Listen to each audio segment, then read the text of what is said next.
EDAX, or this is also known as energy dispersive X-ray spectroscopy. So basically, high light matter interaction we can see. Some beam is being interacting with matter. So a portion of the beam can directly transmit. So this will be like utilized in your TEM or UV visible spectroscopy. If this is like inelastically scattered, there is a change in frequency or energy, so then this will be utilized in Raman spectroscopy. If it is like elastically scattered, like without change in energy, then this may be utilized in PL or fluorescence measurement. And so this incident light can also be absorbed. So upon absorption, it can generate electron hole pair, or it can like thermalize and heat up the whole lattice.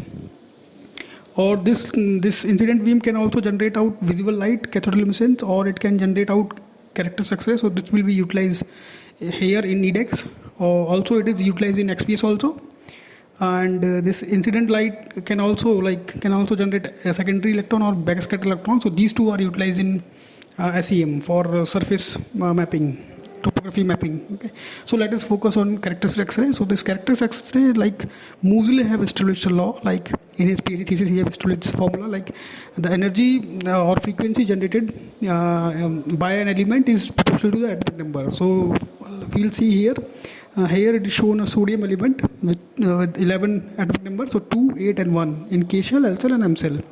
So basically what is happening, a high energy photon has displaced the innermost electron. Okay, so what it has generated a vacancy in the innermost cell. Okay, so now the electron from the higher cell will now occupy it. Okay, in turn it will make a transition, and in turn will radiate out some energy corresponding to this. Okay, so this energy is what the characteristic energy is. Okay, so this depend upon what is the atomic number of this element. If the atomic number is higher, that means there is a higher binding energies. That means higher characteristic energy will be like emitted. So characteristic energy is like depend upon the atomic number, and characteristic energy is distinct for each element. Okay, so we will see this thing. We have K shell, L shell, M shell, N shell. So incident electron is like displacing out and generating like secondary electron, and then this is being occupied. This vacancy is being occupied by higher cell, with maybe L shell from M shell. So these transitions are possible. So you can see. So K cell is basically S, L cell is basically P. So P has like three degeneracy. So K alpha 1 is this one, K alpha 2, K beta 1. All like probability of happening all is possible. So all these characteristics X-ray can be generated out via transition of L to K or M to L, like that. Okay, so these are like distinct for distinct element. Okay, so how they are distinct we will see.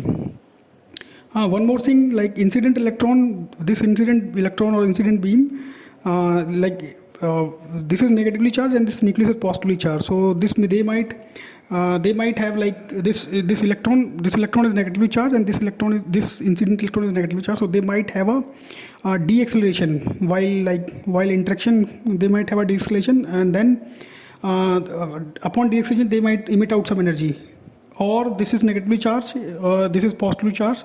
So there may be some electrostatic force of attraction might be happening, and this incident beam is like changing its path. So this thing.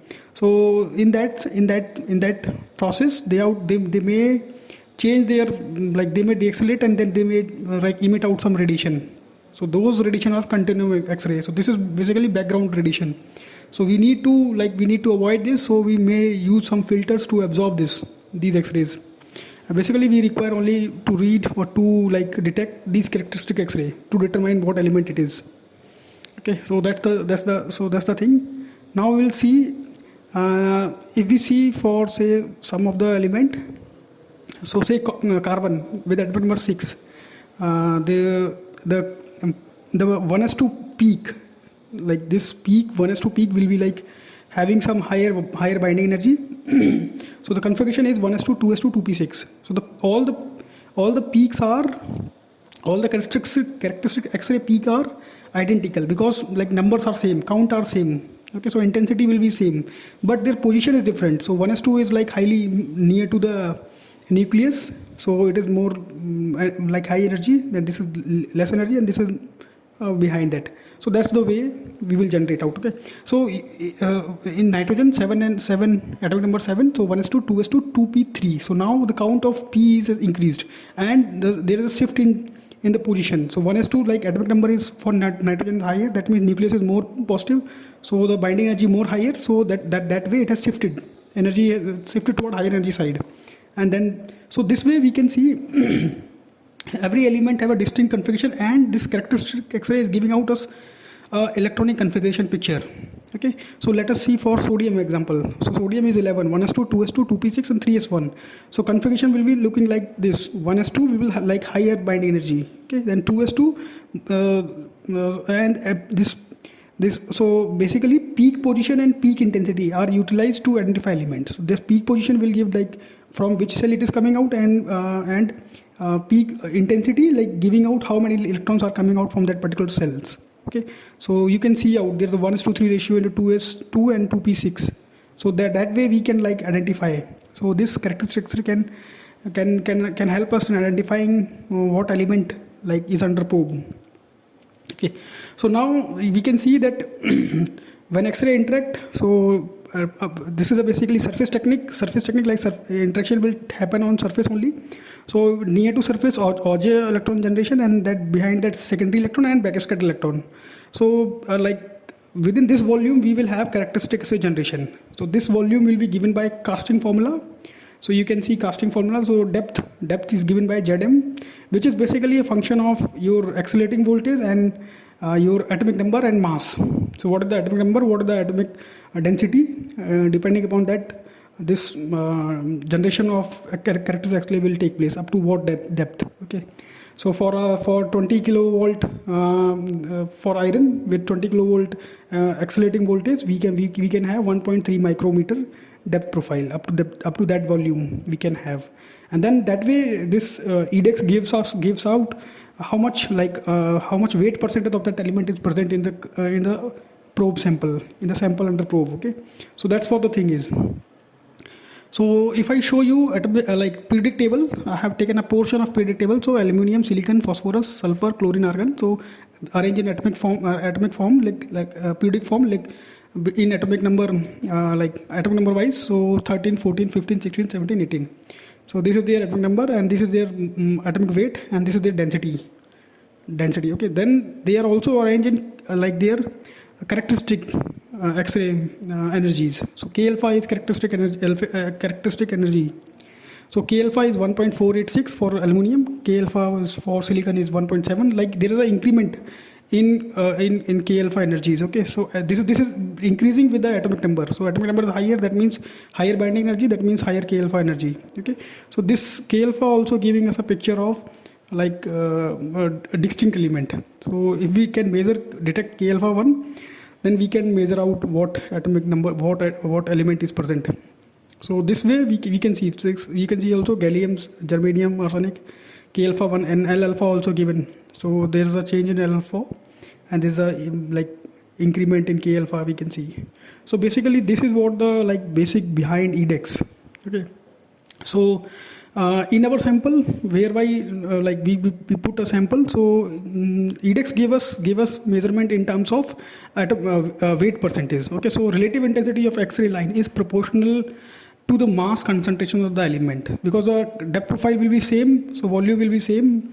Then like upon ZAF correction, the atomic number, absorption and fluorescence correction, what it does for different samples, different area, it will detect out, and it will like average out all those things, and then it will give out so for this is a sample, this is basically sample CZTS. So this is all the element present, and then the weight percent it is calculating out, overall average weight percent it is giving us.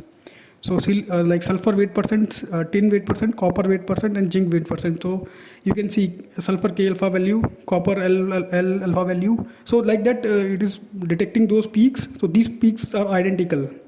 Like sulfur K alpha will have the energy of 2.3. 2.3. This is y-axis is the count, and x-axis is your energy. So you can see out here the energy of sulfur is K alpha energy is 2.307. 2.307. So that's what it is also showing here. So that way, once we have weight percentage calculated out, we can find out from weight percentage the atomic number, and then from there we can find out the approximate or empirical formula composition of the sample. So to find that, suppose we have some element, oxygen, copper, cerium, gold, and then their weight percent as find by EDAX. These are the weight percentages. Then what we have to do is we have to find, like, we have to write down their atomic weight is. So atomic weight. So oxygen atomic weight is 16, so 15.999. Copper atomic weight, cerium atomic weight, and gold atomic weight.